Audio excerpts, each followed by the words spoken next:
जय हिंद दोस्तों। कैसे हो आप सभी लोग? उम्मीद है मस्त बिंदास होंगे और अपनी पढ़ाई को बहुत अच्छे से कर रहे होंगे। अपना ज्योमेट्री के अंदर जो लास्ट का सेशन हुआ था उसमें मैंने आपको जो ट्रायंगल की कॉन्ग्रुएंसी है उससे जो रिलेटेड कॉन्सेप्ट है, बहुत ही छोटा टॉपिक है और मैंने उसके बेसिक कॉन्सेप्ट और एडवांस लेवल के जितने भी टाइप के कॉन्सेप्ट बनते हैं हर एक कॉन्सेप्ट को बहुत अच्छे से समझाया था और उस पर कुछ क्वेश्चनों की प्रैक्टिस भी करवाई थी। आज उससे आगे की जो 8 से 9 क्वेश्चन रह गए हैं उनके कॉन्सेप्टों को समझेंगे और क्वेश्चनों की प्रैक्टिस करेंगे और अपना जो कॉन्ग्रुएंसी ऑफ ट्रायंगल का कॉन्सेप्ट है उसको कंप्लीटली फिनिश करेंगे। कल के सेशन से अपन क्या करेंगे, ट्रायंगल का जो सेंटर्स होते हैं जिनसे बहुत ज्यादा क्वेश्चन को क्रिएट किया जाता है, हर एक एग्जाम में एक ना एक क्वेश्चन जरूर पूछा जाता है, तो बहुत ही इंपॉर्टेंट टॉपिक को कल से स्टार्ट करेंगे। तो जितने भी नए व्यूअर्स हैं उनसे रिक्वेस्ट है कि आप लास्ट के सेशन को जरूर कंप्लीट कर लें, उसके बाद आगे के सेशन को ज्वाइन करें, क्योंकि ज्योमेट्री एक ऐसा टॉपिक है कि अगर आपका रिदम टूटता है और आप कॉन्सेप्चुअली चीजों को स्किप कर देते हो तो आगे की जो कॉन्सेप्ट होती है चाहे वो कितना ही सिंपल क्यों ना हो, हर एक कॉन्सेप्ट एक ना एक कॉन्सेप्ट से रिलेट रहता है और अगर आपके वो कॉन्सेप्ट छूटते हैं तो आपको आगे के कॉन्सेप्ट समझने में थोड़ी प्रॉब्लम होती है और फिर उसको आप लेते हो कि मुझे मैथ समझ में नहीं आया। तो ऐसी एक्टिविटी आपके माइंड में ना चले, आपके माइंड में थिंकिंग ना आए कि मुझे मैथ कठिन लग रहा है और आप एक कंपटीशन की तैयारी में अपने आप को डिमोटिवेट करो। तो इसके लिए आपको हर एक कॉन्सेप्ट को बहुत अच्छे से समझना है, बहुत अच्छे से रिवाइज करना है, बहुत अच्छे से उसको नोट करना है और ज्यादा से ज्यादा उस कॉन्सेप्ट पर क्वेश्चनों की प्रैक्टिस करना है। वैसे मैं आपको इतने क्वेश्चनों की प्रैक्टिस करवाता हूं कि आप कॉन्सेप्ट को अपने सेशन के अंदर ही बहुत अच्छे से माइंड के अंदर सेट कर लो और आगे जब आप मॉक लगाओगे या आप किसी एग्जाम में बैठोगे तो आप उस क्वेश्चन को देखकर उसके अंदर के जो लॉजिक है, जो कॉन्सेप्ट है, वो विद इन टाइम के अंदर आप माइंड के अंदर ऑब्जर्व करोगे और सेकंडों में अपने क्वेश्चन का जवाब दोगे। बात समझ में? तो इसी स्ट्रेटजी, इसी जोश और उम्मीद के साथ अपन अपना सिलेबस कंप्लीट करेंगे। तो आइए आज का सेशन स्टार्ट करते हैं, लेकिन नए स्टूडेंट लास्ट के सेशन को जरूर कंप्लीट कर लें। इससे पहले जो सेशन हुआ था उसमें मैंने आपको जो कॉन्ग्रुएंट ऑफ ट्रायंगल यानी कि सर्वांग समता की जो कॉन्सेप्ट है उनको कंप्लीट करवाया था और उन पर कुछ क्वेश्चन, लगभग 10 क्वेश्चनों की मैंने आपको प्रैक्टिस करवाई थी। सबसे पहले मैंने आपको बताया था कि कॉन्ग्रुएंसी ऑफ ट्रायंगल है क्या, यानी कि सर्वांग समता है क्या। उसके बाद मैंने आपको वो कंडीशन बताई थी, डायग्राम से समझाया था, एग्जांपल लेके समझाया था। वो कौन कौन सी कंडीशन है जिनको देखकर आप फाइंड कर लोगे कि ये दो ट्रायंगल है वो क्या है, आपके कॉन्ग्रुएंट है यानी कि सर्वांग सम है। और अगर सर्वांग सम है तो क्या क्या कंडीशन, क्या क्या आपको प्रॉपर्टीज मिल जाती हैं जिनसे आप क्वेश्चन के आंसर को बहुत ही कम टाइम में फाइंड कर लोगे।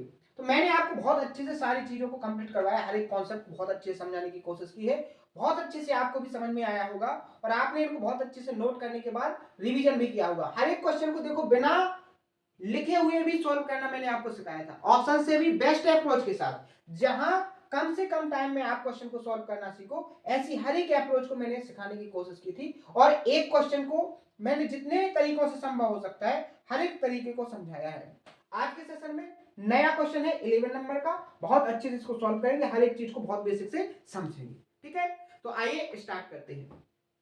क्वेश्चन में क्या कहा गया है कि दी गई आकृति में ए बी जो है वो बी डी के बराबर है, AC है वो DC के बराबर। देखो आपको AB किसके बराबर दिया है, BD के बराबर, यानी ये जो लेंथ है ये AB आपकी BD के बराबर है। ठीक है, और जो AC है वो DC के बराबर है, आपकी ये जो AC है वो किसके बराबर है, DC के बराबर। आगे जैसे बढ़ेंगे तो एंगल ABD, ये जो कंप्लीट एंगल है ये कितने डिग्री का दिया है, 58 डिग्री का। एंड DBC कौन सा, DBC की एंगल की वैल्यू कितनी है, 2x - 4 डिग्री, 2x - 4 डिग्री। बात समझ में आई। और आगे जैसे बढ़ेंगे तो क्या कहा गया है कि एंगल ACB, इस एंगल की जो वैल्यू है वो कितनी दी गई है उसमें, y + 50 डिग्री। और अगला क्या दिया है आपको कि एंगल DCB, ये जो एंगल है आपको कितना दिया है, 63 डिग्री। आपको ये डाटा दिया है, आपको 2x + 5y जो 5y है इसके सम को आपको फाइंड करना है और आपको 4 ऑप्शन दिए हैं। बहुत आसान तरीके से आप इसको सॉल्व करोगे। देखो कैसे, सबसे पहले तो जो आपको x y की वैल्यू को फाइंड करना है वो कैसे फाइंड करोगे, सबसे पहले आप ये सोचो कैसे निकालोगे। तो आपके माइंड में जो आपको डाटा दिया है डायग्राम के अंदर, उससे आपको तुरंत पता लग गया होगा कि इसमें आप कॉन्ग्रुएंसी ऑफ ट्रायंगल की जो कंडीशन है उसको फॉलो करवाओगे। कैसे? आप यहां देखो, ट्रायंगल ए बी सी और ट्रायंगल बी डी सी में आप यहां पर बहुत अच्छे से देख रहे हो कि ए बी की जो लेंथ है वो बी डी के बराबर है, यानी एक साइड बराबर होगी।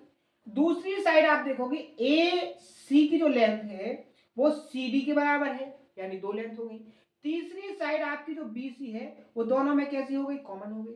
तो आप यहां से क्या कहोगे कि ऊपर वाला ट्रायंगल और नीचे वाले ट्रायंगल की तीनों साइड्स क्या है? इक्वल। तो S S S, side side side condition से क्या हो जाएगा? जो कॉन्ग्रुएंसी की कंडीशन है उससे दोनों ट्रायंगल आपके क्या हो जाएंगे? कॉन्ग्रुएंट। और अगर कॉन्ग्रुएंट हो जाएंगे तो इनके जितने भी करस्पॉन्डिंग एंगल होंगे उनकी जो लेंथ होगी वो कैसी होगी? इक्वल होगी। बात समझ में आई? आप यहां देखो, ए बी किसके बराबर है? बीडी के। अगर बीडी के सामने 63 डिग्री है तो एसी के सामने ये जो एंगल बना है इस एंगल की वैल्यू भी कितनी डिग्री होगी? 63 होगी कि नहीं होगी? लेकिन आपको एग्जामिनर ने इस एंगल की वैल्यू कुछ और दी है। क्या दी है? एसीबी, एसीबी कितनी दी है? By plus 50। तो आपका बाई प्लस 15 इक्वल टू कितना हो जाएगा? 63। आप यहां से बाई की वैल्यू को निकालोगे तो 63 से क्या माइनस करोगे? 15 को माइनस करोगे तो आपका यहां क्या बचेगा? 8 और 48, 48 डिग्री। बात समझ में आए? किसी को कोई प्रॉब्लम? आपको यहां से बाई की वैल्यू फाइंड हो गई, ठीक है। आगे देखो, आपको बाई की वैल्यू यहां पर मिल गई है, आपको एक्स की वैल्यू और फाइंड करना है। तो आगे देखो, आप यहां देखोगे AC और BC दोनों इक्वल है, तो इनके सामने क्या ये जो एंगल बना है ए एंगल, और दूसरा कौन सा एंगल? ए वाला एंगल। ये दोनों कैसे होंगे? एक दूसरे के बराबर। और आपको पता है कि ये कंप्लीट एंगल कितने डिग्री का दिया है? 58 डिग्री। तो ये क्या हो जाएगा? आधा आधा हो जाएगा कि नहीं? 29 ऊपर वाला भी हो जाएगा और 29 नीचे वाला। लेकिन आपको डी बी सी की वैल्यू कितनी दी गई है? 2x minus 4। तो आप यहां देखोगे, सॉल्व करोगे इसको कैसे? 2x माइनस 4 इक्वल टू कितना हो जाएगा? 29। 4 उस तरफ जाएगा तो 2x की वैल्यू आपको कितनी मिल जाएगी? जब 4 ऐड करोगे 29 में तो क्या हो जाएगा? 33। बात समझ में आई? आप 2x की वैल्यू को ही निकालोगे, क्योंकि आपको जो निकालना है उस पर भी ध्यान रखोगे कि आपको 2x प्लस 5y की वैल्यू निकालना है। आपको 2x की वैल्यू यहां पर कितनी मिल गई? 30 प्लस 5 इंटू क्या हो जाएगा आपका? 48 हो जाएगा कि 5 से मल्टीप्लाई करेंगे 0 और 240 प्लस 33, आप ऐड करोगे तो क्या हो जाएगा? 273।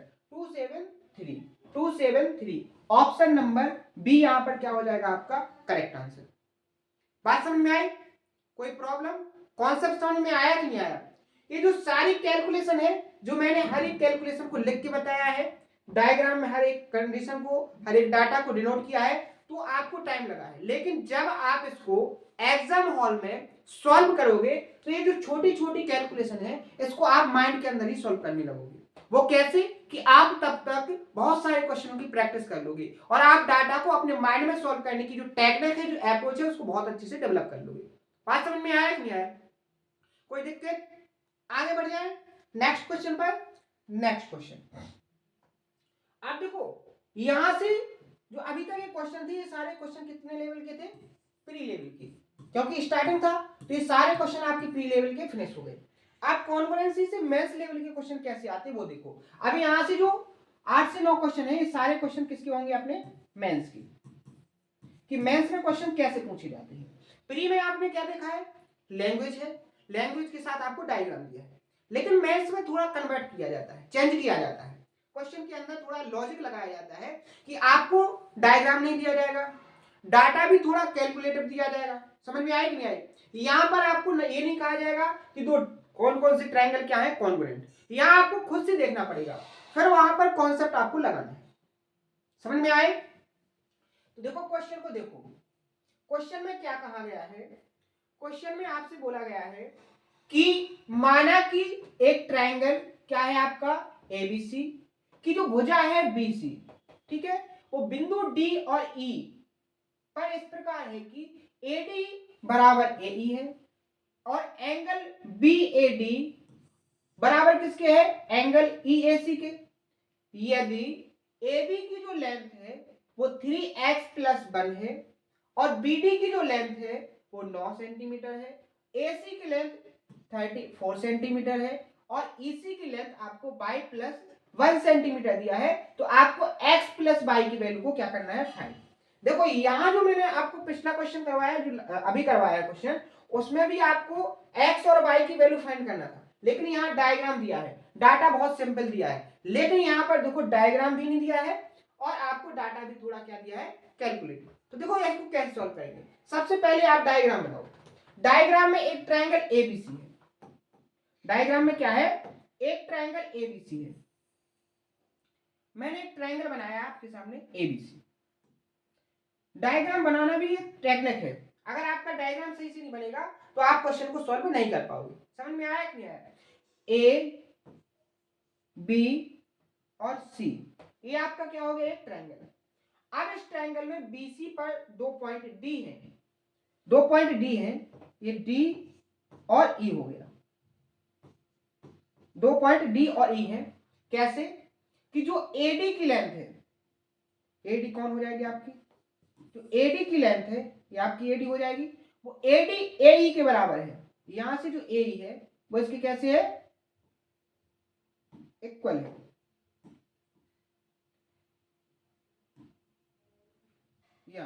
ये जो दोनों लेंथ है, ये वाली दोनों लेंथ कैसी हो गई, इक्वल हो गई। और एंगल बीएडी अगर ये थीटा है तो आपका एंगल ईएसी ये वाला भी एंगल क्या होगा, थीटा। आगे देखो, AB की लेंथ आपको 3x+1 है, ये क्या है आपकी AB 3x+1। आगे BD आपको 9 दी है, ये आपकी 9 हो गई। आगे देखो AC आपको कितनी दी गई है, 34, AC आपकी कितनी हो गई, 34। EC आपकी क्या हो जाएगी यहाँ पर, y+1। बात समझ में आई। ये आपको डाटा दिया है, अब आपको इसको सॉल्व करना है, ठीक है। कैसे सॉल्व करोगे, तो डाटा से तो आपको एक ही कॉन्सेप्ट समझ में आया होगा कि आपको ट्रायंगल कॉन्ग्रुएंट करना है, सर्वांग करना है। अब वो कौन सी ट्रायंगल है जिनको आप कॉन्ग्रुएंट कर सकते हो, तो डाटा यहां देखोगे, डाटा को देखोगे कि एडी और एई दोनों की लेंथ कैसी है, इक्वल। तो इनके जो अपोजिट एंगल होंगे उनकी भी वैल्यू इक्वल होगी कि नहीं होगी। अगर आप यहां देखोगे एडी के सामने अगर ये एंगल आपका अल्फा है, तो यहाँ एई के सामने वाला जो एंगल होगा ये भी क्या होगा, आपका अल्फा होगा कि नहीं होगा। बात समझ में आई। अब यहां देखो, अब आप यहां देखोगे क्या कि ट्रायंगल एडीबी में, ट्रायंगल एडीबी में अगर ये एंगल कितना है, अल्फा है। अगर मैं इस एंगल की बात बोलूं तो ये क्या हो जाएगा आपका, रेखीय गुण पर कितने एंगल बनता है, 180। तो ये क्या हो जाएगा, 180 माइनस अल्फा होगा कि नहीं होगा, होगा कि नहीं होगा। यहां पर भी ये जो एंगल बनेगा इसकी भी वैल्यू 180 माइनस अल्फा होगी कि नहीं होगी। बात समझ में आई। दूसरा आपको यहां पर देखो ट्रायंगल एडीबी और ट्रायंगल एईसी में एक एंगल थीटा हो गया, दूसरा एंगल 180 माइनस अल्फा और 180 माइनस अल्फा हो गया। और इन दोनों एंगलों को बनाने वाली जो कॉमन साइड है आपकी एडी एई के कैसे होगी, बराबर। तो क्या हो जाएगा, एंगल साइड एंगल, क्या हो जाएगा, एंगल साइड एंगल से ये दोनों ट्रायंगल आपके कैसे हो जाएंगे, एक दूसरे के कॉन्ग्रुएंट हो जाएंगे कि नहीं हो जाएंगे। बात समझ में आई कि नहीं आई। आप यहां देखो, अगर कॉन्ग्रुएंट हो गए तो इनकी जो करस्पॉन्डिंग लेंथ होगी वो कैसे होगी, इक्वल होंगी, होंगी कि नहीं होंगी। आपको x की वैल्यू और बाई की वैल्यू फाइंड करना है। एक्स आपका यहाँ है, बाई आपका यहाँ है। आप देखोगे एक्स किसके सामने है, इस वाले 180 माइनस अल्फा के, तो 180 माइनस अल्फा यानी क्या हो जाएगा आपकी साइड 3x प्लस 1। दूसरे ट्रायंगल में जो साइड होगी 180 माइनस अल्फा के बराबर क्या है 34, ये किसकी होगी इसके बराबर, कोई दिक्कत। आप इसको इस तरफ ले जाओगे क्या हो जाएगा आपका माइनस, तो क्या बचेगा 34 से जाएगा 33, यानी 3x बराबर क्या हो जाएगा आपका 33 और x बराबर आपका क्या हो जाएगा यहाँ पर 11। आपको x की वैल्यू मिल गई, आपको x प्लस बाई निकालना है ना, आपको x की वैल्यू कितनी मिल गई 11। आगे देखो दूसरी आपको जो वैल्यू फाइंड करनी है वो किसकी फाइंड करनी है, बाई की। बाई आप यहां देखोगे बाई है क्या थीटा के सामने वाली साइड, तो यहां पर आपका थीटा के सामने क्या हो गया बाई प्लस 1 और इस वाले ट्रायंगल जो कॉन्ग्रुएंट है, तो यहां थीटा के सामने आपका क्या है 9। अभी 1 इस तरफ जाएगा तो बाई इक्वल टू क्या हो जाएगा 9 से जाएगा 8, यानी आपको x की वैल्यू 11 प्लस बाई की वैल्यू 8, तो यहां पर 11 और 8 जुड़ेगा तो क्या हो जाएगा यहाँ पर 19, यानी ऑप्शन नंबर आपका सी यहाँ पर क्या हो जाएगा करेक्ट आंसर। क्वेश्चन शॉर्ट है, छोटा है, सिंपल है, आसान तरीका है, कॉन्सेप्ट को आप ऑब्जर्व कर लोगे, लेकिन आपको क्वेश्चन को रीड करना है, क्वेश्चन को डायग्राम बनाना है और डायग्राम में डाटा को डिनोट करना है, इसके बाद आप क्वेश्चन का सॉल्यूशन निकाल पाओगे। तो ये क्वेश्चन किस लेवल का हो जाता है मैथ्स लेवल का। समझ में आया कि नहीं आया, यहां तक कोई प्रॉब्लम कोई दिक्कत, बहुत अच्छे से मैंने आपको समझाने की कोशिश की है।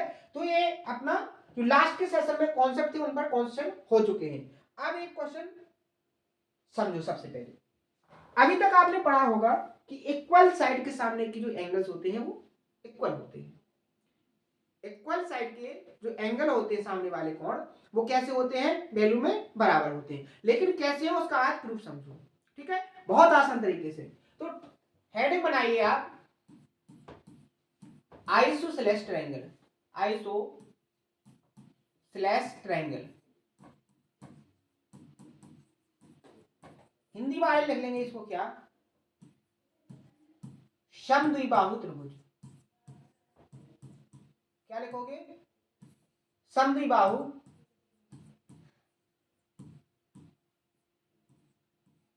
त्रिभुज। समझ में आया।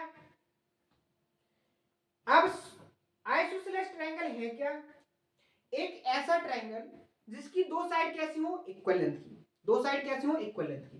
तो मैंने देखो यहां एक ट्रायंगल बनाया, इस ट्रायंगल में क्या है, यहां देखो मैंने ये जो ट्रायंगल बनाया इस ट्रायंगल का नाम है ए बी और सी, क्या है ए बी और सी।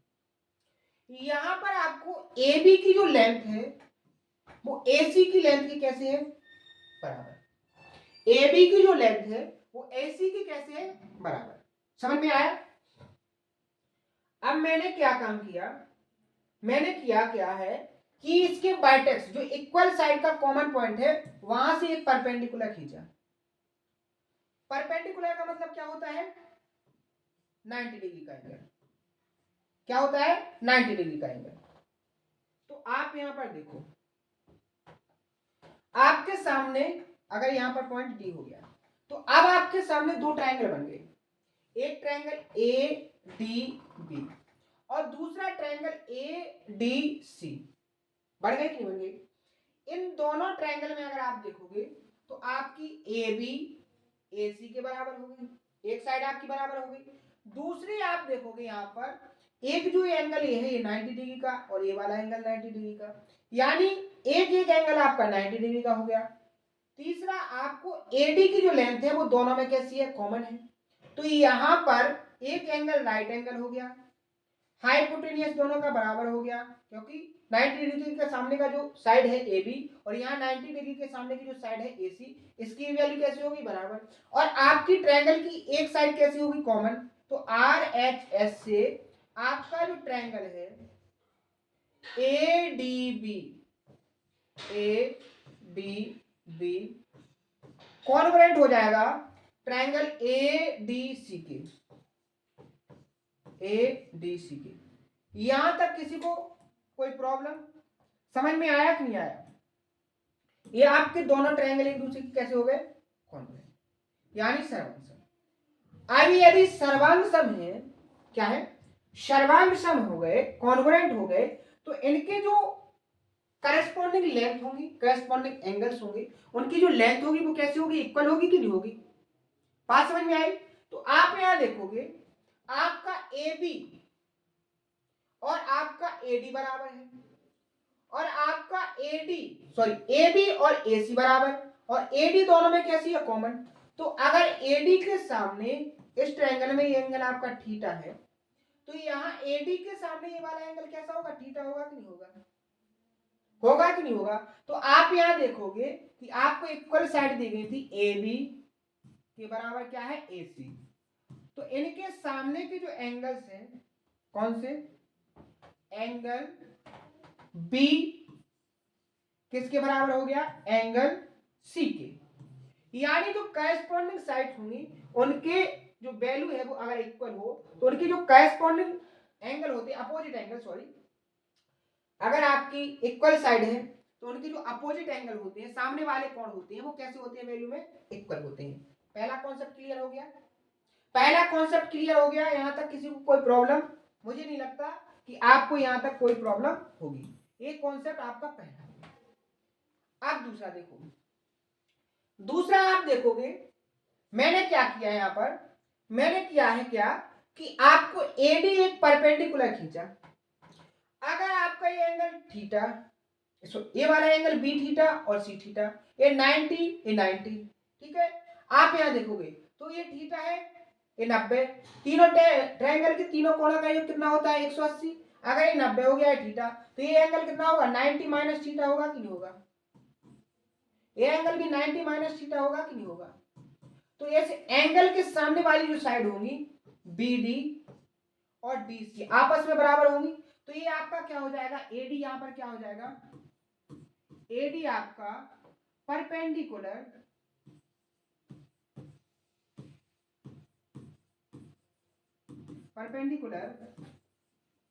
एंगल बाइसेक्टर हो जाएगा, एंगल बाइसेक्टर। ये आपका क्या हो जाएगा? Perpendicular bisector. और ये एडी ही आपकी क्या हो जाएगी? इस ट्रायंगल की हाइट, इस ट्रायंगल की क्या हो जाएगी? ऊंचाई। बात समझ में आई? तो यहां पर इक्वल साइड के सामने के जो एंगल होते हैं वो इक्वल क्यों होते हैं? पहला कॉन्सेप्ट समझ में आ गया। दूसरा, जो आइसोसेलेस ट्रायंगल होता है उसकी जो कॉमन वर्टेक्स होती है, आइसोसेलेस में जो इक्वल साइड का कॉमन वर्टेक्स होता है, अगर आप उस पॉइंट से अपोजिट साइड पर परपेंडिकुलर खींचते हो, यानी 90 डिग्री से एक लाइन खींचते हो, तो वो लाइन क्या हो जाएगी आपकी? Perpendicular angle bisector. Angle bisector भी होगा क्योंकि ये 90 माइनस थीटा है और ये भी 90 माइनस थीटा, दोनों एंगल कैसे होगा? इक्वल। एक और ये आपका क्या हो जाएगा? ये परपेंडिकुलर क्या हो जाएगा? साइड परपेंडिकुलर, यानी ये दोनों साइडों को क्या करना है? इक्वल पार्ट में डिवाइड करना। ये परपेंडिकुलर क्या कहता है? साइड को भी इक्वल पार्ट में, यानी आपका यहाँ पर बीडी किसके बराबर हो जाएगा? यहाँ पर डीसी के। समझ में आया? आज आपको यहाँ प्रूफ समझ में आया होगा कि जो इक्वल साइड होती हैं उनके सामने के एंगल कैसे बराबर होते हैं, पहला कंडीशन। दूसरा आपको समझ में आया होगा कि जो आइसोसेलेस ट्रायंगल होता है वो जो इक्वल साइड होती है उनका जो कॉमन पॉइंट होता है, ओवाइनस बिंदु होता है, उस बिंदु से अगर आप अपोजिट साइड पर कोई लंब खींचते हो, वो एंगल क्या हो? वो परपेंडिकुलर क्या होता है? एंगल बाइसेक्टर होता है, और साइड को भी कैसा कहता है? इक्वल टू पार्ट में डिवाइड करता है। तीनों यहाँ पर कॉन्सेप्ट समझ में आ गए। चौथा कॉन्सेप्ट आपको यहाँ समझ में आया होगा कि जो परपेंडिकुलर होता है वो उस ट्रायंगल का क्या हो जाती है? हाइट। समझ में आया कि नहीं आया? ठीक है, कोई दिक्कत, कोई प्रॉब्लम? तो यहां पर मैंने जो कॉन्सेप्ट समझाया है बहुत अच्छे से आपको समझ में आ गया होगा। इसको बहुत अच्छे से नोट करना, डायग्राम को बनाना, इस पर जो कॉन्सेप्ट मैंने आपको समझाया उसको एक बार रिवाइज जरूर करना। कल इन कॉन्सेप्टों पर अपन बहुत सारे क्वेश्चनों की प्रैक्टिस करेंगे।